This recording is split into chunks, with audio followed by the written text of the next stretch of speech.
Hello दोस्तों, स्वागत है आपका हमारे YouTube चैनल में। आज हम आपके लिए लेके आए हैं भारत के भूगोल से संबंधित महत्वपूर्ण प्रश्न। तो चलिए वीडियो को शुरू करते हैं। अगर आप हमारे चैनल पर नए हो तो हमारे चैनल को सब्सक्राइब करें और वीडियो पसंद आए तो उसे लाइक करना ना भूलें। तो चलिए शुरू करते हैं पहले प्रश्न से। तो पहला प्रश्न है, राजस्थान के कुल क्षेत्रफल का कितना प्रतिशत हिस्सा थार मरुस्थल में स्थित है? तो इसका आंसर होगा ऑप्शन सी, 60%। राजस्थान के 60% हिस्सा जो है वह थार मरुस्थल में स्थित है। थार मरुस्थल जो है वह विश्व का 10वां सबसे बड़ा मरुस्थल है।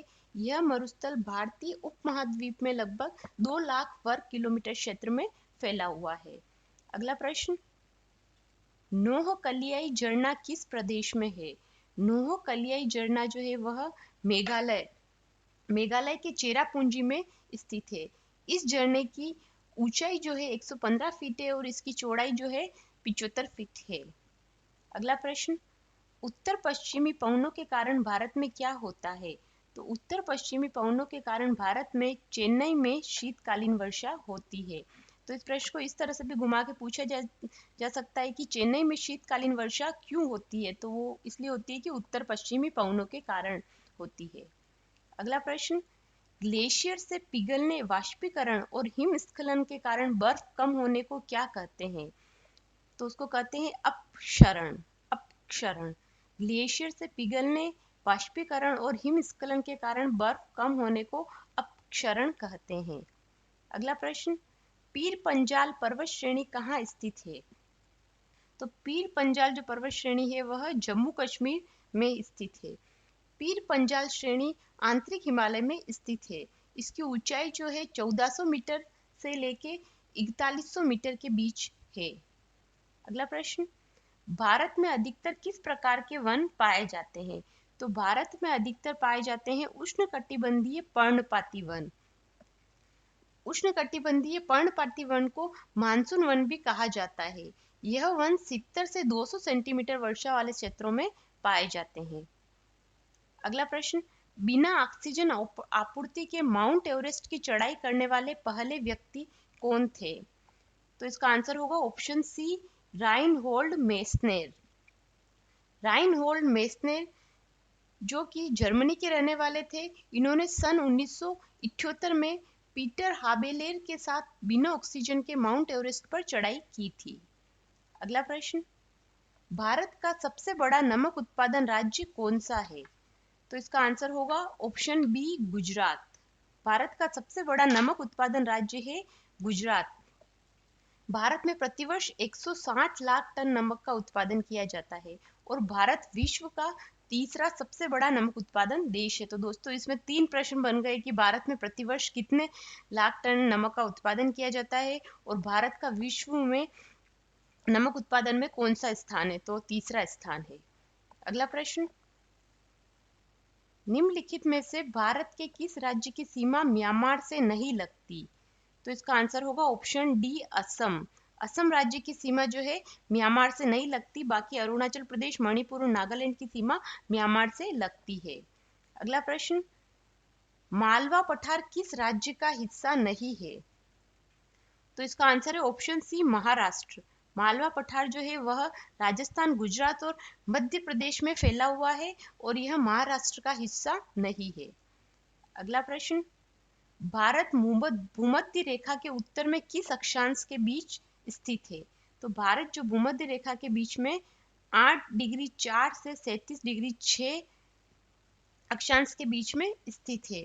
भारत पूर्ण रूप से भूमध्य रेखा के उत्तर में 8 डिग्री 6 से 37 डिग्री 6 अक्षांश और 68 डिग्री 7 से 25 डिग्री पूर्वी देशांतर पर स्थित है। अगला प्रश्न, काचिन पहाड़ियां भारत के किस देश के साथ सीमा का निर्माण करती है? काचिन की जो पहाड़ियां है वह म्यांमार के साथ सीमा का निर्माण करती है। यह भारत और म्यांमार के बीच में सीमा का निर्माण करती है। अगला प्रश्न, ताप के अंतर का उपयोग निम्नलिखित में से किस कॉन्सेप्ट के लिए किया जाता है? तो इसका आंसर होगा ऑप्शन ए, मानसून। ताप के अंतर का प्रयोग मानसून के लिए किया जाता है। अगला प्रश्न, खारदुंगला पर्वतीय दर्रा किस राज्य में स्थित है? तो खारदुंगला पर्वतीय दर्रा जो है वह जम्मू कश्मीर के लद्दाख क्षेत्र में स्थित है। अगला प्रश्न, भारत में बॉक्साइट का सर्वाधिक उत्पादन किस राज्य द्वारा किया जाता है? तो भारत में बॉक्साइट का उत्पादन सर्वाधिक ओडिशा द्वारा किया जाता है। ओडिशा भारत के कुल बॉक्साइट उत्पादन का 50% उत्पन्न करता है। अगला प्रश्न, भारत की स्थलीय सीमा कितने देशों से लगती है?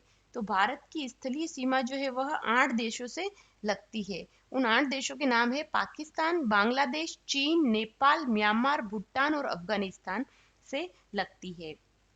अगला प्रश्न, भूटान के साथ भारत के किस राज्य की सीमा सबसे ज्यादा लंबी है? तो इसका आंसर होगा ऑप्शन ए असम। असम की जो सीमा है वह है 267 किलोमीटर। तो भूटान के साथ भारत की जो असम राज्य की सीमा है वह सबसे ज्यादा लंबी है। अगला प्रश्न, पोलावरम प्रोजेक्ट किस राज्य में स्थित है? तो पोलावरम जो प्रोजेक्ट है वह आंध्र प्रदेश राज्य में स्थित है। यह एक बहुउद्देशीय परियोजना है जो कि आंध्र प्रदेश के गोदावरी जिले में स्थित है। यह प्रोजेक्ट गोदावरी नदी पर स्थित है। अगला प्रश्न, भारत का सबसे लंबा राष्ट्रीय राजमार्ग कौन सा है? भारत का सबसे लंबा राष्ट्रीय राजमार्ग है NH44। भारत का सबसे लंबा राष्ट्रीय राजमार्ग 44 है, जो कि उससे पहले राष्ट्रीय राजमार्ग 7 कहा जाता था। यह राजमार्ग जम्मू कश्मीर के श्रीनगर से शुरू होकर तमिलनाडु के कन्याकुमारी पर समाप्त होता है। अगला प्रश्न, भारत का सबसे बड़ा कॉफी उत्पादन राज्य कौन सा है? तो इसका आंसर है ऑप्शन सी कर्नाटक। कर्नाटक भारत का सबसे बड़ा कॉफी उत्पादन राज्य है। इसके बाद केरल और तमिलनाडु में सर्वाधिक कॉफी उत्पादन किया जाता है। अगला प्रश्न, भारत की पहली यूरेनियम खदान किस स्थान पर स्थित है? तो इसका आंसर है ऑप्शन ए जादूगोड़ा। भारत की पहली यूरेनियम खदान जादूगोड़ा झारखंड के सिंहभूम जिले में स्थित है। अगला प्रश्न, भारत में एकमात्र मठमेला ज्वालामुखी किस स्थान पर स्थित है? तो इसका आंसर होगा बाराटांग द्वीप। भारत में एकमात्र मठमेला ज्वालामुखी अंडमान व निकोबार द्वीप के बाराटांग द्वीप में स्थित है। स्थानीय भाषा में इसे जलकी कहा जाता है। अगला प्रश्न, कांगेर घाटी राष्ट्रीय उद्यान किस राज्य में स्थित है? तो इसका आंसर होगा ऑप्शन ए छत्तीसगढ़। कांगेर घाटी राष्ट्रीय उद्यान जो है वह छत्तीसगढ़ राज्य में स्थित है। 1982 में भारत सरकार द्वारा इसे राष्ट्रीय उद्यान घोषित किया गया था। अगला प्रश्न, कायाल नामक भौगोलिक संरचना भारत में किस राज्य में पाई जाती है? तो इसका आंसर होगा ऑप्शन सी केरल। कायाल केरल में पाए जाते हैं। यह मछली पकड़ने और अंतर्देशीय परिवहन के लिए उपयोगी होते हैं।